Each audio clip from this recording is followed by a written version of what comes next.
Hello friends, welcome to YouTube channel Shri Prashanti education. मैं आपके लिए लेकर आई हूँ हिस्ट्री की कंप्लीट सीरीज, जिसमें हमारा टॉपिक है वैदिक सभ्यता।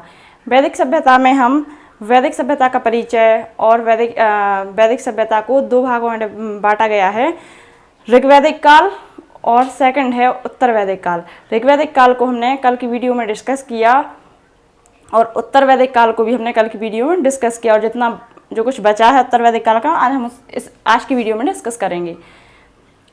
कल की वीडियो को आप लोगों ने नहीं देखा है तो डिस्क्रिप्शन में लिंक उसकी डली है, आप वहां जाकर डिस्क्रिप्शन पर जाकर लिंक पर क्लिक करके वीडियो को देख सकते हैं। और हाँ, वीडियो को शेयर और चैनल को सब्सक्राइब करना ना भूलें। वैदिक सभ्यता, जैसा कि मैंने आपको पिछली वीडियो में बताया था कि वैदिक सभ्यता दो भागों में डिवाइड है ना, ऋग्वैदिक काल और उत्तर वैदिक काल। ऋग्वैदिक काल का टाइम पीरियड 1500 ईसा पूर्व से 1000 ईसा पूर्व तक, और उत्तर वैदिक काल का टाइम पीरियड 1000 ईसा पूर्व से 600 ईसा पूर्व तक रहा। ये तो मैंने आपको कल के वीडियो में बताया ही था, है ना। कल हमने 4 वेद पढ़े थे। 4 वेद वो कौन कौन से थे? ऋग्वेद, यजुर्वेद, सामवेद और अथर्ववेद। हमने ऋग्वेद को कल की वीडियो में डिस्कस कर लिया था और यजुर्वेद को भी कल की वीडियो में डिस्कस कर लिया था। आज हमें जो 2 और वेद बचे हुए हैं उनको भी डिस्कस करेंगे। तो जो 2 वेद, तो सबसे पहले हम बात करेंगे सामवेद की, है ना।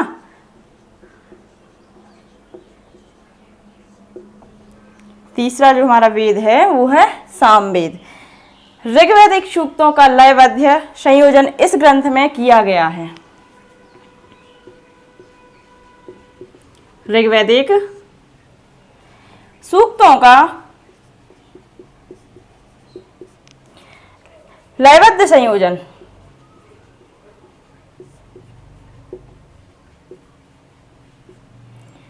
सामवेद में किया गया है। भारत में संगीत के प्राचीनतम साक्ष्य सामवेद से ही प्राप्त हुए हैं। भारत में संगीत के सर्वप्राचीन साक्ष्य सामवेद से ही प्राप्त हुए हैं।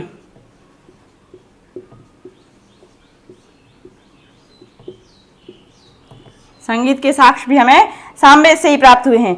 इसके उपवेद की बात की जाए, सामवेद के उपवेद की बात करें, सामवेद के उपवेद को देखें तो गंधर्व वेद,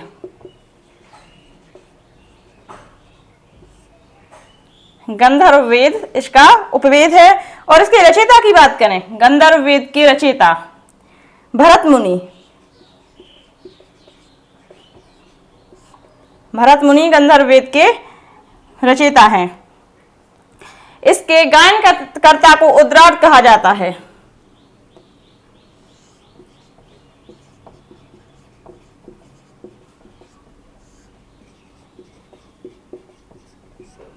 गायनकर्ता को सामवेद के उद्राट कहा जाता है। प्रथम 3 वेदों को वेदत्रयी या त्रैवेदांश के नाम से जाना जाता है। जो 3 वेद हैं, देखो ऋग्वेद, यजुर्वेद और सामवेद को वेदत्रयी या त्रैवेदांश के नाम से जाना जाता है। अथर्ववेद को इसमें शामिल नहीं किया गया है। सामवेद की रचना ऋग्वेद में दिए गए मंत्रों को गाने योग्य बनाने हेतु की गई है। जैसा कि मैं आपको पहले बता चुकी हूं कि संगीत के साक्ष्य भी हमें सामवेद से ही प्राप्त हुए हैं। इसमें 1810 छंद,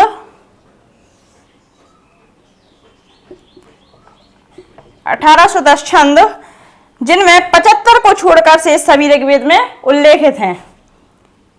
75 को छोड़कर, है ना, और सभी का उल्लेख ऋग्वेद में किया गया है। सामवेद 3 शाखाओं में विभक्त है। अब सामवेद की कल हमने बात करी थी यजुर्वेद की शाखाओं की, है ना। अब हम बात करेंगे सामवेद की शाखाओं के बारे में। सामवेद की शाखाएं 3 भागों में विभक्त हैं। फर्स्ट है कौथुम, सेकंड है राणायनियम,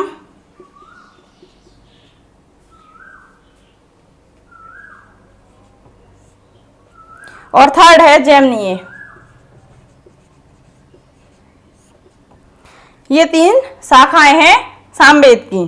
सामवेद को भारत की प्रथम संगीतज्ञ या फिर संगीतात्मक पुस्तक होने का गौरव प्राप्त है। सामवेद को भारत की प्रथम संगीतात्मक पुस्तक होने का गौरव प्राप्त है।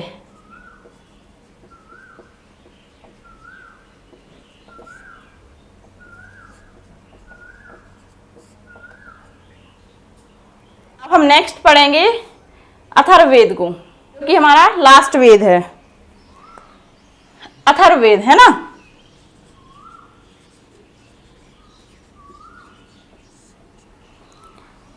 अथर्ववेद को अंत में रचित वेद भी कहा जाता है।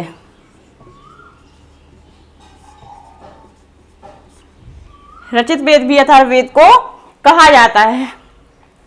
अथर्ववेद की उपवेद की बात करें तो शिल्पवेद या फिर स्थापत्य वेद,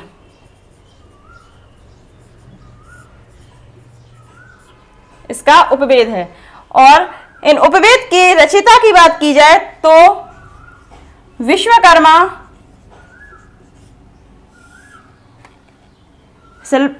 इसके रचयिता हैं। अथर्ववेद के रचयिता अथर्व ऋषि हैं।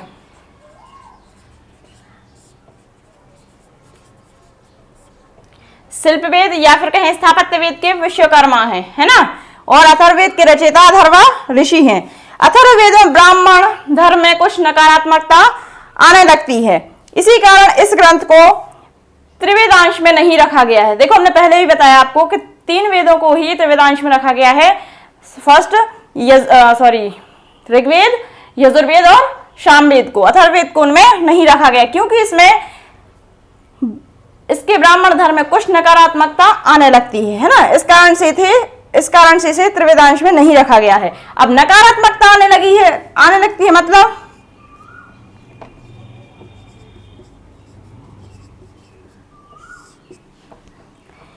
जैसे कि अंधविश्वास,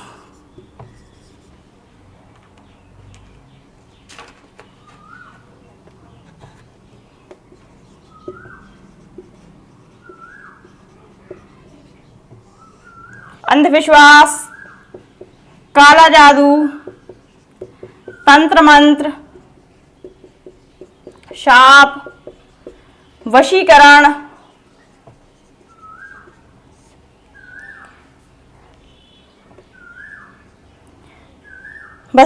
जैसी नकारात्मकता आने लगती है इस वेद में। इस कारण इसे त्रिवेदांश में नहीं रखा गया है।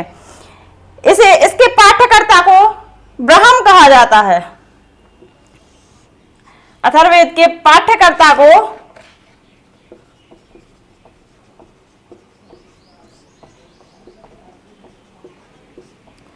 ब्रह्म कहा जाता है। शभा और समिति प्रजापति की 2 पुत्रियां कहा गया है। अथर्ववेद में शभा और समिति को प्रजापति की 2 पुत्रियां कहा गया है। अथर्ववेद कन्याओं के जन्म की निंदा करता है।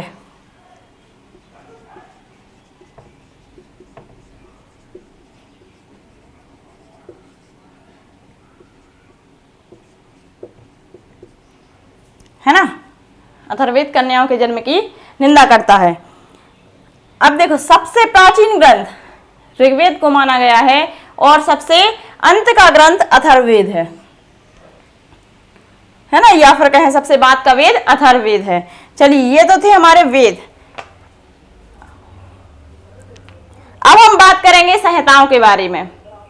मैंने आपको कल बताया था कि संहिताएं 4 वेद और 4 संहिताएं शामिल थे, है ना, उत्तर वैदिक काल में। अब 4 संहिताएं, मैंने आपको कल संहिताएं भी बताई थी। ब्राह्मण, आरण्यक,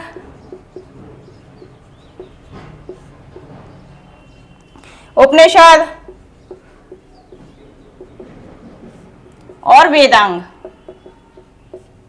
ये 4 संहिताएं। सबसे पहले हम जानेंगे ब्राह्मण के बारे में।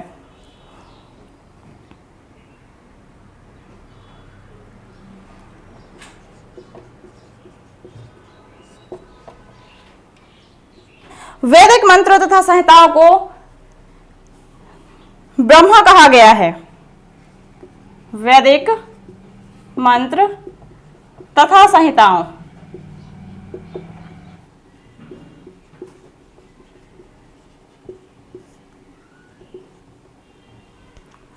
को ब्रह्म कहा गया है।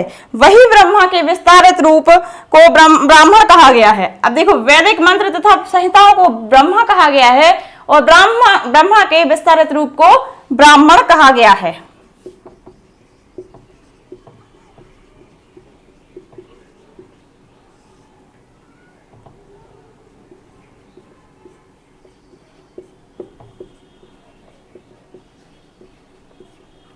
ब्राह्मण कहा गया है। पुरातन ब्राह्मण में ऐत्रेय, सतपथ, पंचवेश, तैत्तिरीय आदि विशेष महत्वपूर्ण हैं। महर्षि याज्ञवल्क्य ने मंत्र सहित ब्राह्मण ग्रंथों को उपदेश आदित्य से प्राप्त किया। संहिताओं के अंतर्गत कर्मकांड की जो विधि उपदिष्ट है, ब्राह्मण में उसी को संप्रदाय या सप्रमाण व्याख्यान देखने को मिलता है। प्राचीन परंपरा में आश्रम वेदों का पाठ करने की विधि थी, अतः ब्रह्मचारी ऋचाओं को पाठ करती थी। अब देखिए, इसमें जो ब्रह्मचारी ऋचाएं होती थी वही पाठ किया करते थे। गृहस्थ ब्राह्मणों का, देखो मैंने आपको बताया था कि वह अपने जीवन को 4 भागों में बांट लिया करते थे। कल की वीडियो में मैंने आपको ये बताया था ना। उसी की बात करें, गृहस्थ ब्राह्मणों का, वानप्रस्थ अरण्यों का। देखो, गृहस्थ जीवन किसका? ब्राह्मणों का, है ना। सॉरी, गृहस्थ का पाठ ब्राह्मण किया करती थी। गृहस्थ ब्राह्मणों का, वानप्रस्थ अरण्यकों का और सन्यासी उपनिषदों का। यह मुख्यतः गद्य शैली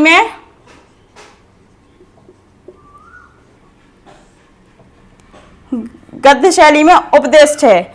ब्राह्मण ग्रंथों में हमें बिंबिसार की पूर्व की घटना का ज्ञान प्राप्त होता है। ब्राह्मण में हमें बिंबिसार के पूर्व की घटनाओं का ज्ञान प्राप्त होता है। ऐत्रेय ब्राह्मण में 8 मंडल हैं और 5 अध्याय हैं।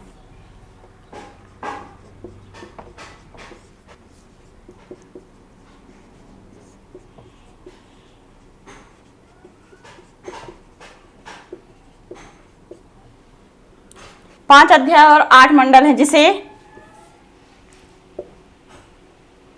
पंजिका कहा जाता है। ऐत्रेय ब्राह्मण में राज्याभिषेक के नियम भी प्राप्त हैं, है ना। ऐत्रेय ब्राह्मण में राज्याभिषेक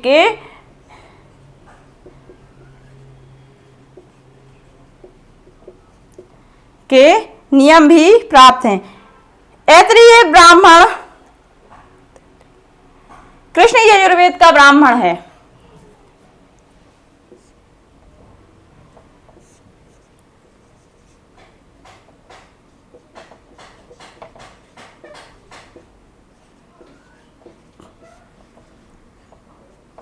कृष्ण यजुर्वेद का ब्राह्मण है। ब्राह्मण भी 3 भागों में, है ना, बांटे गए हैं। पहला ऐत्रेय ब्राह्मण,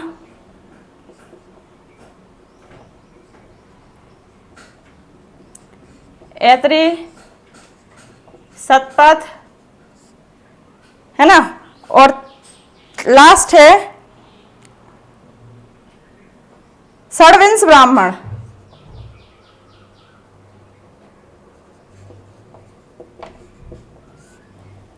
षड्विंश ब्राह्मण। ऐतरेय ब्राह्मण के बारे में हमने पढ़ लिया है।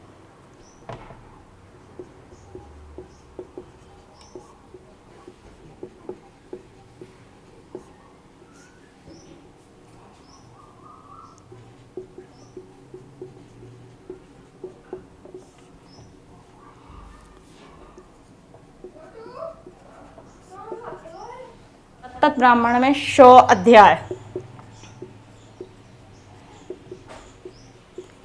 14 कांड और 438 ब्राह्मण।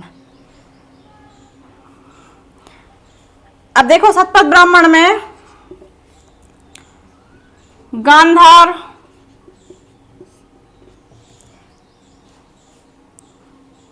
शल्य,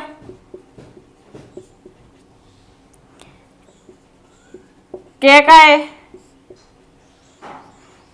कुरु, पांचाल, कौशल, विदेह आदि स्थलों का उल्लेख मिलता है। आदि स्थलों का उल्लेख शतपथ में मिलता है, शतपथ ब्राह्मण में मिलता है। शतपथ ब्राह्मण ऐतिहासिक दृष्टि से सर्वाधिक महत्वपूर्ण ब्राह्मण है। शतपथ ब्राह्मण है जो वह ऐतिहासिक दृष्टि से सबसे महत्वपूर्ण ब्राह्मण माना गया है। सर्वाधिक परवर्ती ब्राह्मण गौपथ हैं। सर्वाधिक परवर्ती ब्राह्मण गौपथ हैं। अब हम बात करते हैं सेकंड अरण्यक की। देखो ब्राह्मण संहिता को तो हमने पढ़ लिया है ना, अब अरण्यक के बारे में बात करते हैं।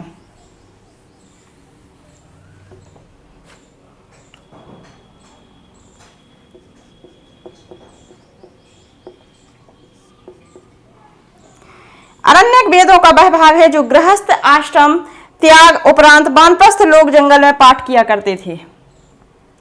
अब देखो जो मैंने आपको बताया पहले कि उस समय के लोग है ना, जो आर्य लोग हुआ करते थे या फिर कहें जो वैदिक सभ्यता के जो लोग हुआ करते थे वह अपने जीवन को 4 भागों में बांट दिया करते थे। कल मैंने आपको बताया था।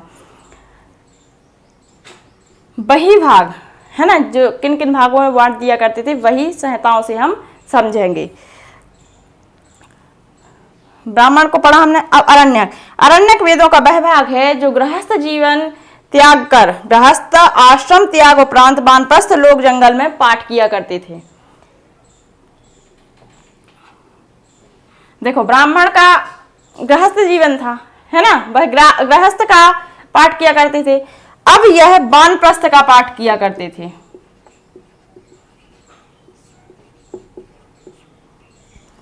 अरण्यक में वानप्रस्थ का पाठ किया करते थे। इसी कारण अरण्यक नामकरण किया गया है। इसी कारण इसका नामकरण अरण्यक किया गया है। इसका प्रमुख प्रतिघात विषय रहस्यवाद, प्रतीकवाद, यज्ञ और पुरोहित दर्शन हैं। वर्तमान में 7 अरण्यक उपलब्ध हैं।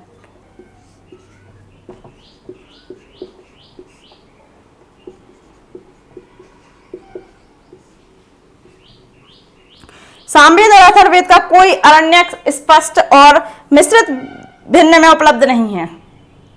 सामवेद और अथर्ववेद का कोई भी अरण्यक स्पष्ट और भिन्न रूप से उपलब्ध नहीं है। अब हम बात करते हैं उपनिषद।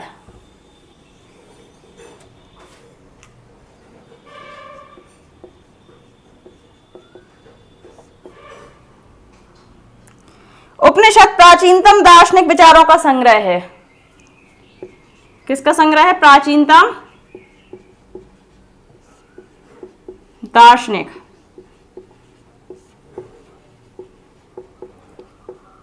विचारों का संग्रह है उपनिषद। उपनिषद में बृहदारण्यक और छंदोदय सर्वाधिक प्रसिद्ध है।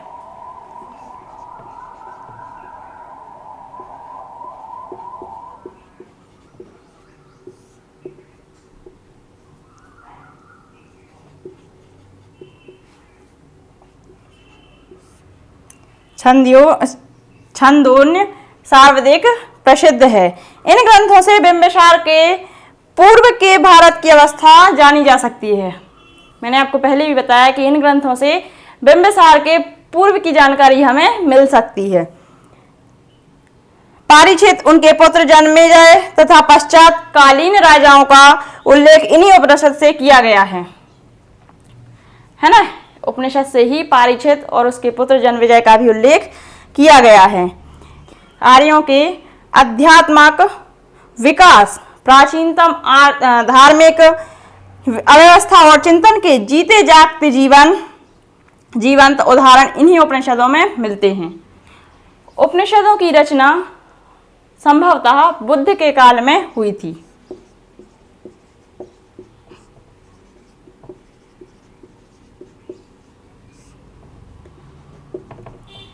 उपनिषद की रचना बुद्ध के काल में ही हुई थी, क्योंकि भौतिक इच्छाओं पर सर्वप्रथम अध्यात्मक उन्नति की महत्ता स्थापित करने का प्रयास बौद्ध और जैन धर्म के विकासों की प्रतिक्रिया के फलस्वरूप हुआ है। कुल उपनिषदों की संख्या 108 है।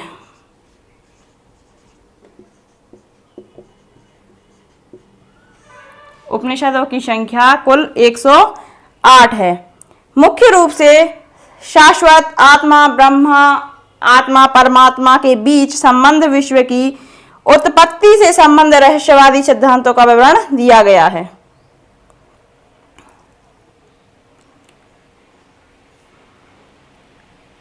शाश्वत आत्मा, ब्रह्मा, परमात्मा के बीच संबंध, विश्व की उत्पत्ति से संबंधित रहस्यवादी सिद्धांतों का विवरण उपनिषद से ही दिया गया है। ठीक है। सत्यमेव जयते मुंडोक उपनिषद से लिया गया है।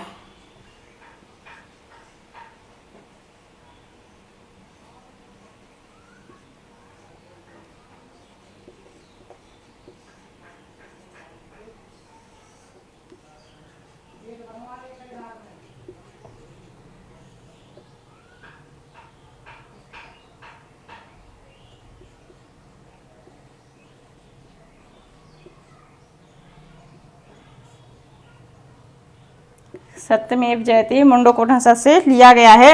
मैत्रायणी उपनिषद में त्रिमूर्ति और चार आश्रम सिद्धांत का उल्लेख है। मैत्रायणी उपनिषद में त्रिमूर्ति और चार आश्रम सिद्धांत का उल्लेख है।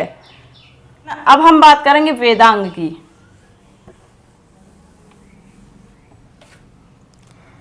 नेक्स्ट और लास्ट है वेदांग। युगांत में वैदिक अध्ययन के लिए 6 विधाओं या फिर कहें शाखाओं का जन्म हुआ है, जिसे वेदांग कहा गया है।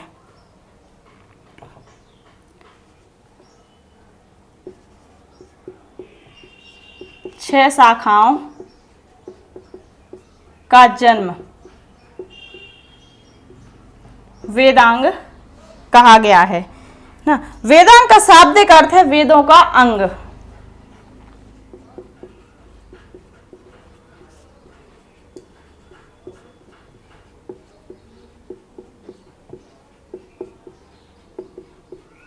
शाब्दिक अर्थ है वेदों का अंग।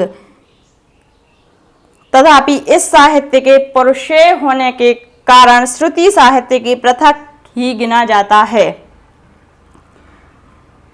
वेदांग को स्मृति भी कहा जाता है।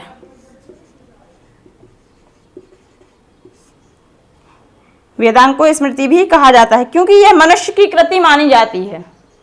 क्योंकि यह मनुष्य की कृति मानी जाती है, इसलिए इसे स्मृति भी कहा जाता है। वेदांग सूत्र के रूप में हैं।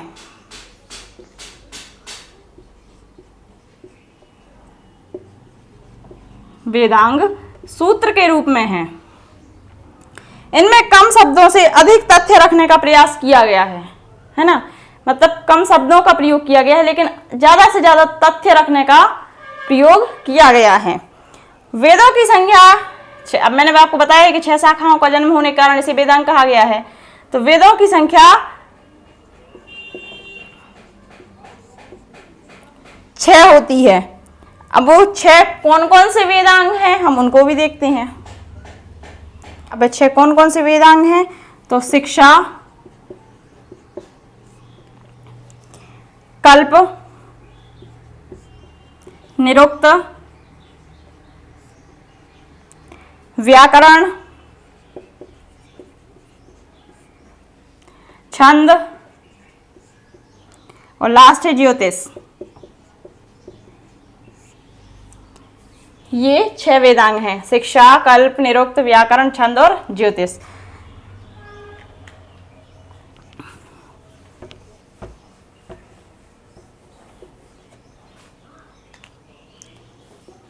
शिक्षा,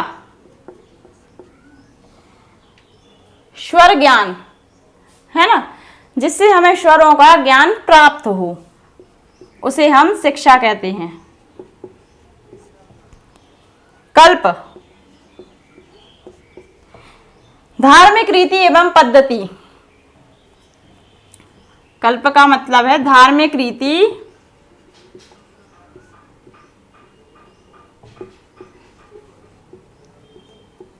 एवं पद्धति। नेक्स्ट है निरुक्त।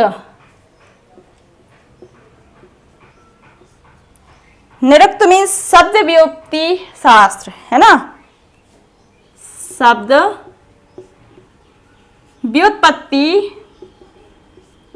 शास्त्र। नेक्स्ट है व्याकरण। व्याकरण का अर्थ व्याकरण ही है। नेक्स्ट है छंद।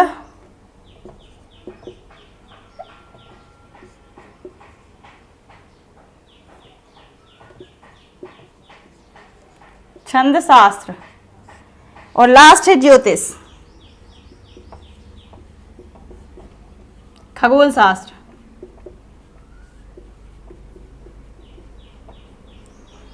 जिससे हमें खगोल शास्त्र का ज्ञान हो सके, है ना, वह है ज्योतिष। अब हम बात करेंगे सूत्र साहित्य के बारे में। सूत्र साहित्य वैदिक साहित्य का अंग है, उसे समझने में सहायक भी है। सूत्र साहित्य वैदिक साहित्य का अंग है तथा उसे समझने में सहायक भी है। ब्रह्मा सूत्र भगवान विष्णु के अवतार भगवान श्री वेद भगवान श्री वेद व्यास ने वेदांत पर यह परमूर्ण ग्रंथ किया, जिसे परम सत्ता, परमात्मक, परम सत्य, ब्रह्म स्वरूप, ईश्वर तथा उनके द्वारा सृष्टि और ब्रह्म तत्व वर्ग गुण विवेचना की गई है।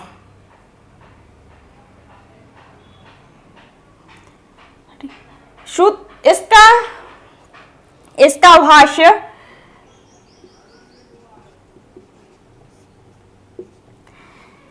श्रीमद् आदि शंकराचार्य जी ने भगवान व्यास जी के कहने पर किया था।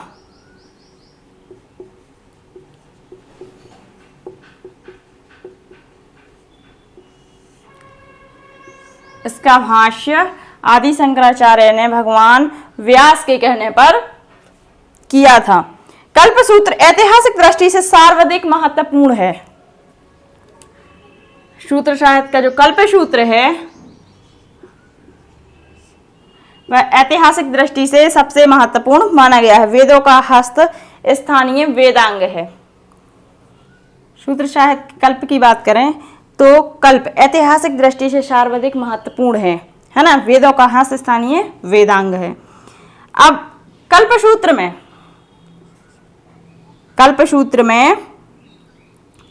के भाग को जाने हम तो यह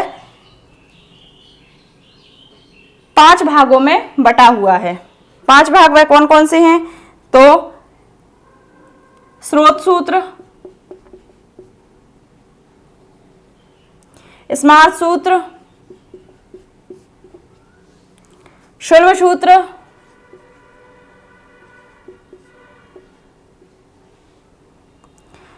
धर्म सूत्र और ग्रहम सूत्र आदि। है ना। स्रोत सूत्र की बात करें तो महायज्ञ से संबंधित विस्तृत विधि विधानों की व्याख्या स्रोत सूत्र में की गई है, जो कल्प सूत्र का पहला भाग है। नेक्स्ट हम बात करें स्मार्ट सूत्र की। 16 संस्कारों का विधान करने वाला कल्प सूत्र का यह दूसरा भाग है। नेक्स्ट है शुल्ब सूत्र। यज्ञ स्तर तथा अग्नि वेदों के निर्माण तथा माप से संबंधित नियम इसमें है, और यह है कल्प सूत्र का यह है कल्प सूत्र का तीसरा भाग है, शुल्ब सूत्र, है ना। नेक्स्ट हम देखें धर्म सूत्र। इसमें सामाजिक धार्मिक कानून तथा आचार संहिता है। कल्प सूत्र का यह चौथा भाग है, धर्म। ग्रहम सूत्र पारिवारिक संस्कार, उत्सवों तथा यज्ञों से संबंधित विधि विधानों की चर्चा ग्रहम सूत्र में की जाती है, और यह है कल्प सूत्र का पांचवा भाग है। अब हम बात करते हैं राजनीति स्थिति की।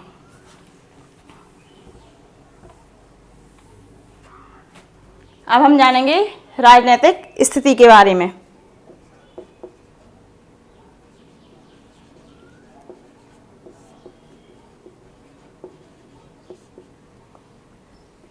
राजनीतिक स्थिति ऋग्वैदिक काल में मुख्यतः एक कलिवाई व्यवस्था वाला शासन था। जो ऋग्वैदिक काल था वह एक कलिवाई व्यवस्था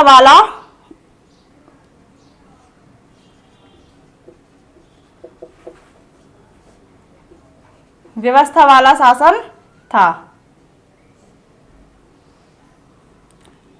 जिसमें सैनिक भावना प्रमुख थी। ऋग्वैदिक काल में सैनिक भावना प्रमुख थी। राजा को गौतम भी कहा जाता था। इसमें राजा को गौतम भी कहा जाता था।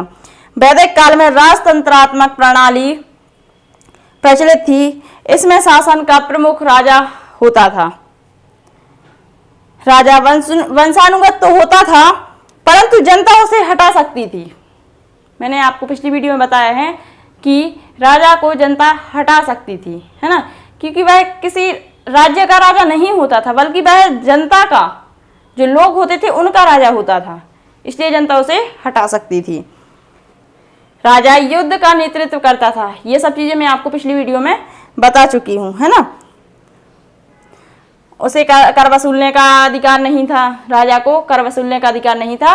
जो कर जनता उसे देती थी उसमें ही उसको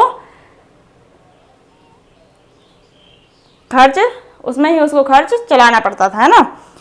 सभा समिति तथा विधक नामक प्रशंसाएं संस्थाएं भी थीं। मैंने आपको पिछली वीडियो में बताया कि सभा समिति जैसी संस्थाएं भी थीं।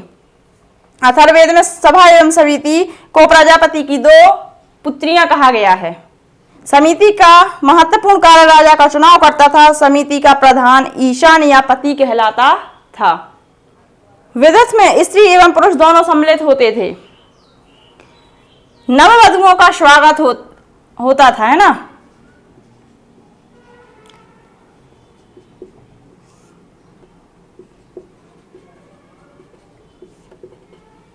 नव वधुओं का, जो नई वधुएं आती थी, उनका स्वागत किया जाता था।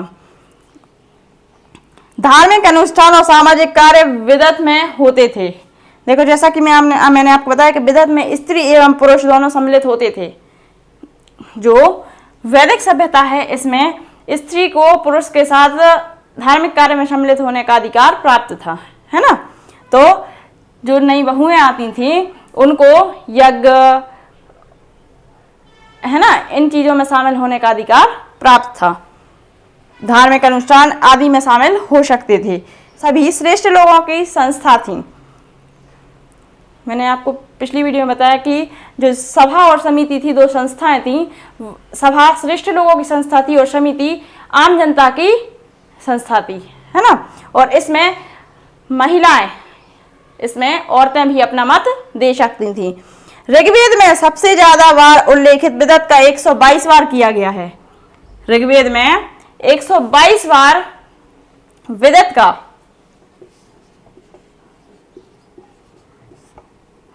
का उल्लेख किया गया है। सैन्य संचालित बारात, गाड़ा शरद नामक कलीबाई संगठन करते थे। शतपथ ब्राह्मण के अनुसार अभिषेक होने पर राजा महम बन जाता था।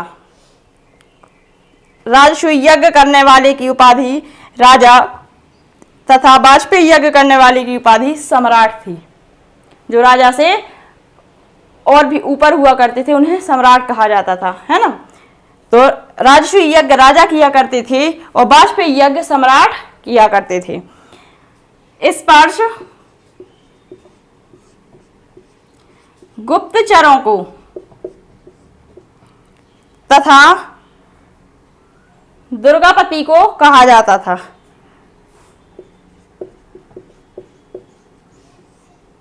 दुर्गापति को कहा जाता था। राजा का प्रशासन, सहयोग, पुरोहित एवं सेनानी आदि 12 रत्निन करते थे। जो राजा का सहयोग करते थे वह पुरोहित एवं सेनानी 12 रत्निन किया करते थे। चारागाह के प्रधान को वज्रपति एवं लड़ाकू दल के प्रधान को ग्रामीणी कहा जाता था। जो चारागाह का प्रधान हुआ करता था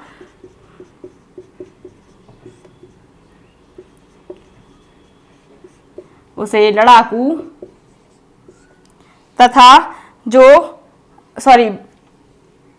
चारागाह का प्रधान हुआ करता था उसे वज्रपति तथा जो लड़ाकू दलों का प्रधान होता था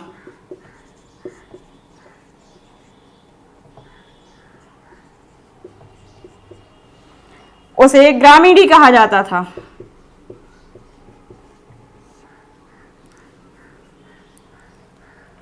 अब हम उन 12 रत्नों की बात करें जो राजा का सहयोग करते थे।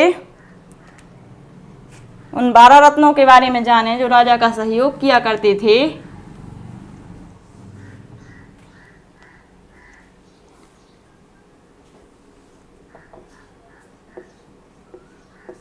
रत्निन पुरोहित, सेनानी, ग्रामीणी, महिषी, सूत, छत्री, संग्रहित, भागदूत, अक्षपाव, है ना, अक्षबाप, गोविकृत और पालागल ये राजा का सहयोग किया करते थे। पुरोहित, सेनानी, ग्रामीण, महिषी, सूत, छती, संग्रहित,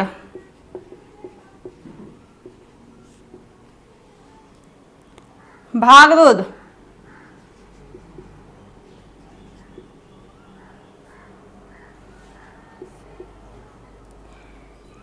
अश्वाप,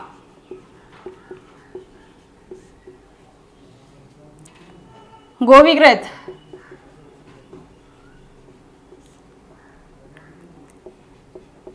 पालागल,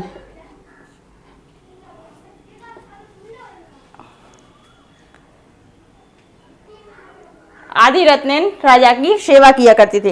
अब देखो पुरोहित राजा का प्रमुख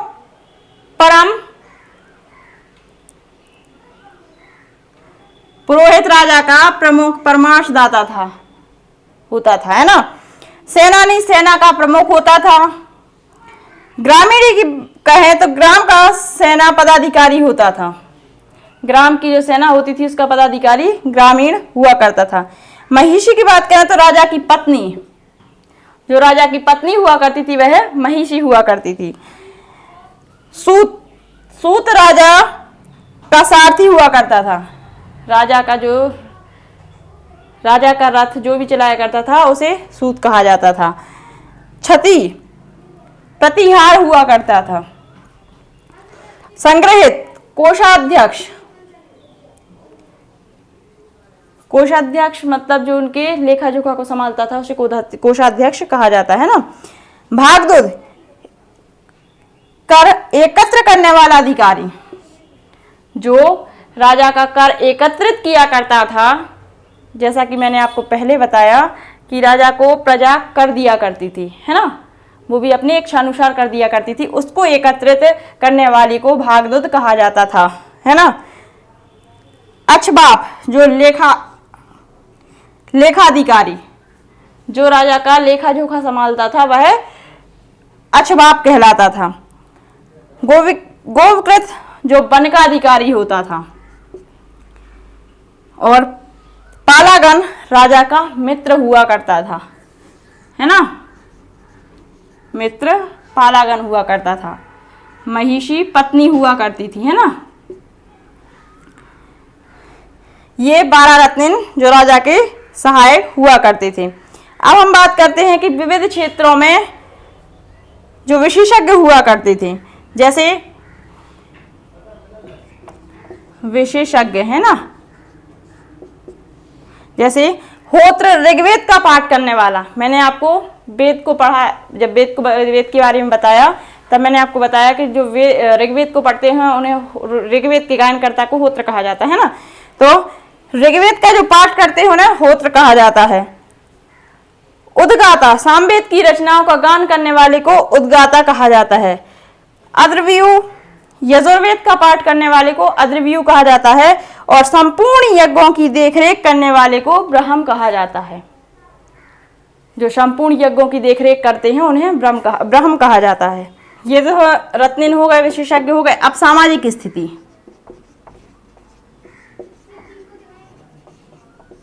सामाजिक स्थिति ऋग्वेद के 10वें मंडल में 4 वर्णों का उल्लेख मिलता है। वर्ण व्यवस्था कर्म आधारित थी। इनकी जो वर्ण व्यवस्था थी वह कर्म के आधार पर निर्धारित थी। 10वें मंडल को परिवर्ती काल माना जाता है। देखो वर्ण व्यवस्था, वर्ण व्यवस्था के बारे में मैंने आपको कल की वीडियो में डिस्कस किया था, है ना। इनका समाज पितृसत्तात्मक होता है, सत्तात्मक। इनका समाज हुआ करता था वो पितृसत्तात्मक हुआ करता था। संयुक्त परिवार प्रथा प्रचलन थी। परिवार के मुखिया को कुलप कहा जाता था। पितृसत्तात्मक इनका समाज होता था और जो मुखिया होता था वह भी पिता होता था, जिसे कुलप कहा जाता था। मैंने आपको पिछली वीडियो में भी बताया कि इस सभ्यता में बाल विवाह, पर्दा प्रथा जैसी कोई भी प्रचलन नहीं था, है ना। इनकी सभ्यता में सती प्रथा का कोई प्रचलन था। शिक्षा एवं वर चुनने का अधिकार महिलाओं को था। महिला जो स्त्रियां हुआ करती थी वह शिक्षा भी ग्रहण कर सकती थी और अपने लिए पति भी चुन सकती थी।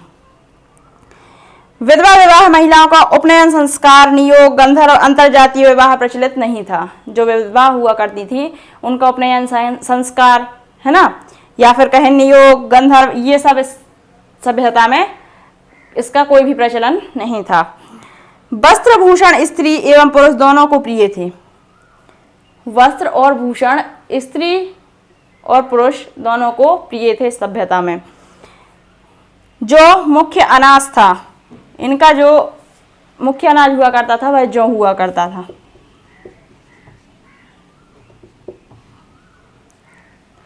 शाकाहार का प्रचलन था।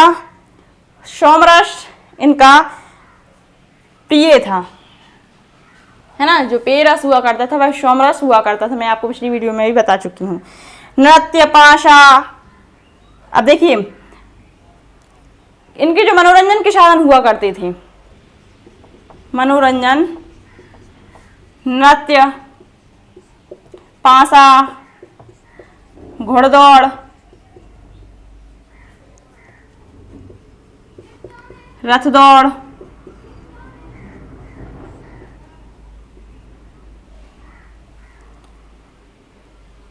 मल्ल युद्ध आदि इनके मनोरंजन के साधन थे।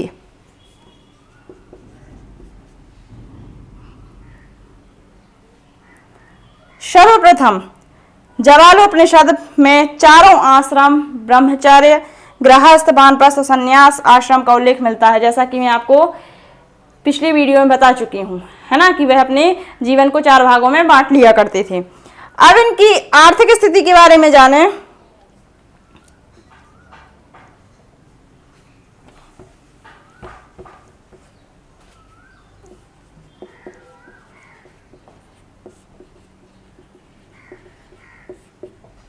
आर्थिक स्थिति, तो अर्थव्यवस्था का प्रमुख आधार पशुपालन एवं कृषि था।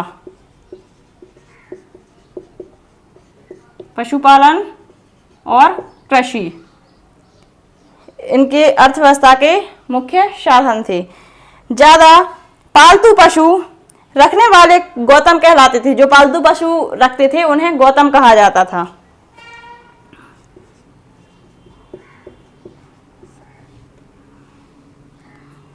चारागाह के लिए उत्पत्ति या गप शब्द का प्रयोग किया गया है। चारागाह, उत्पत्ति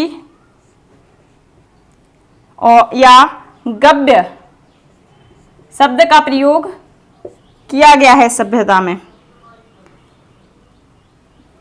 युद्ध के लिए गविष्टि शब्द का प्रयोग किया गया है।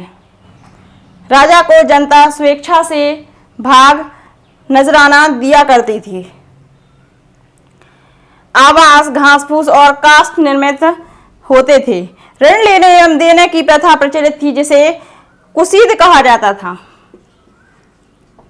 ऋण लेना या देना, जो ऋण लिया करता था और जो ऋण दिया करता था उसे कुसीद कहा जाता था। बैलगाड़ी, रथ एवं नाव यातायात के प्रमुख साधन थे। यातायात के, है ना, यह परिवहन बैलगाड़ी, रथ और नाव से किया करते थे। अब हम बात करते हैं कृषि की कि यह कृषि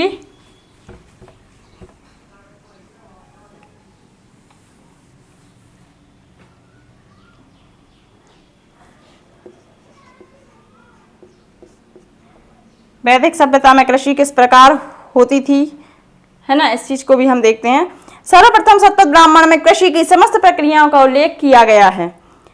ऋग्वेद के प्रथम एवं 10वें मंडलों में बुआई, जुताई, फसल की गहाई आदि का वर्णन किया गया है।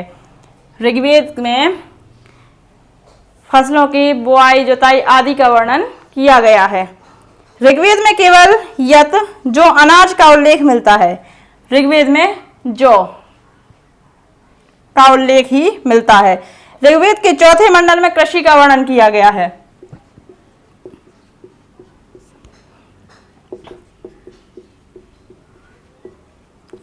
ऋग्वेद के चौथे मंडल में कृषि का वर्णन किया गया है।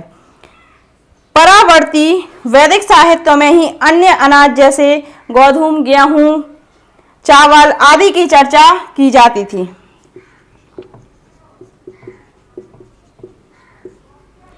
गेहूं, चावल आदि की चर्चा की जाती थी वैदिक साहित्यों में, है ना। काठक संहिता में 24 बैलों द्वारा हल खींचने जाने का, अब देखो काठक संहिता में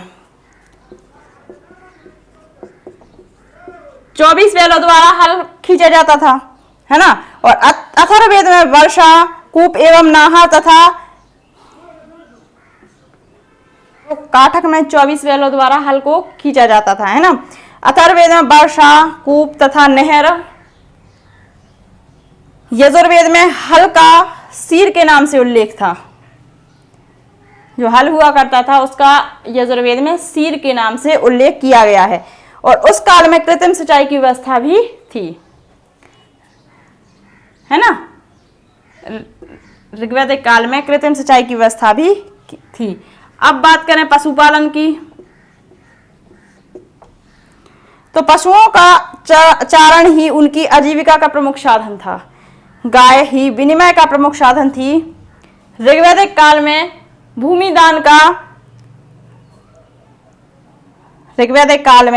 भूमिदान या व्यक्तिगत भूस्वामित्व की धारणा विकसित थी।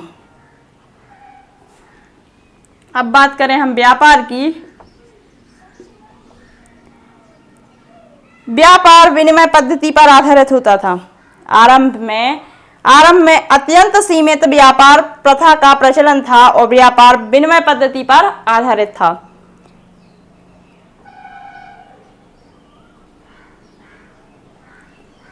राजा को विनिमय कर देने, भू राजस्व देने की प्रथा नहीं थी। जो राजा को कर दिया जाता था वह भू राजस्व देने की प्रथा नहीं थी। राजा को स्वेच्छा के अनुसार कर दिया जाता था या फिर कहें नजराना दिया जाता था। पराजित कबीले भी विजयी राजा को भेंट किए जाते थे। जो राजा युद्ध में जीता करते थे उन्हें पराजित कबीले भी भेंट किए जाते थे। अपने धन को राजा अपने अन्य साथियों में बांटता था, है ना। जो राजा का धन हुआ करता था उसी राजा अन्य साथियों में बांट दिया करता था। धातु एवं सिक्के, तो सिक्कों की बात की जाए या फिर सिक्कों के बारे में जाने हम, तो ऋग्वेद में उल्लेखित धातुओं में सर्वप्रथम धातु तावा या कांसा था, है ना। अयस, जिसे अयस कहा जाता था, वह सर्वप्रथम प्रयोग किया गया। सोना एवं चांदी से भी परिचित थे। वैदिक सभ्यता के जो लोग थे वह सोना और चांदी से भी परिचित थे। लेकिन ऋग्वेद में लोहे का उल्लेख नहीं किया गया है। देखिए, उन्होंने वैदिक काल में खोज तो की लोहे की, लेकिन ऋग्वेद काल में इसका उल्लेख, ऋग्वेद काल में लोहे का कोई भी उल्लेख नहीं किया गया है।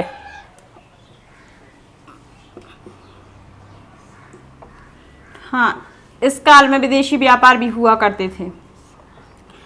उद्योग की बात करें तो ऋग्वेद काल के उद्योग घरेलू जरूरतों की पूर्ति हेतु थे। जो ऋग्वेद काल में उद्योग किए जाते थे वह केवल घरेलू जरूरतों को पूरा करने के लिए ही किए जाते थे। जैसे बढ़ाई धूकर का कार्य अत्यंत महत्वपूर्ण था।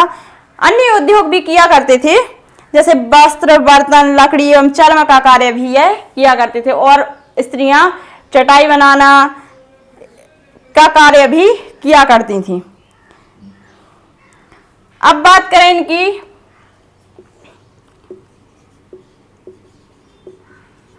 धार्मिक स्थिति की, तो आर्य एकेश्वरवाद के विश्वास करते थे। यहाँ प्राकृतिक मानव के हित के लिए ईश्वर से कामना की जाती थी, है ना। वे मुख्य रूप से केवल ब्राह्मण्य के धारा करने वाले एकमात्र परमपिता परमेश्वर के पूजक थे। वैदिक धर्म पुरुष प्रधान था। अब देखो, इनका धर्म पुरुष प्रधान था।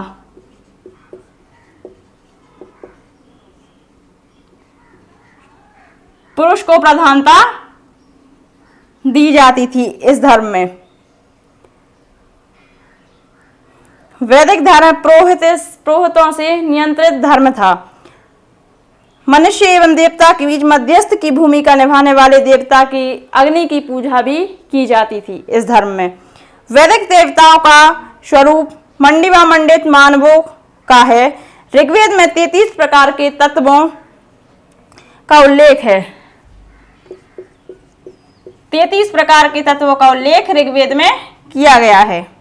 और यह इनके जो प्रिय देवता थे वह इंद्र थे, है ना। वैदिक सभ्यता के हमने हर एक पॉइंट को डिस्कस किया और आपके हर एक पॉइंट को क्लियर किया हमने।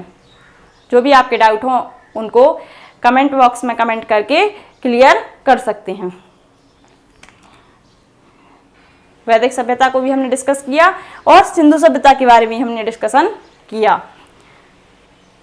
अगर आपको वीडियो पसंद आई हो तो वीडियो को लाइक करें, चैनल को सब्सक्राइब करें और बेल आइकन को प्रेस करना ना भूलें ताकि आने वाला नोटिफिकेशन आपको मिलता रहे। और वीडियो को अधिक से अधिक शेयर करें।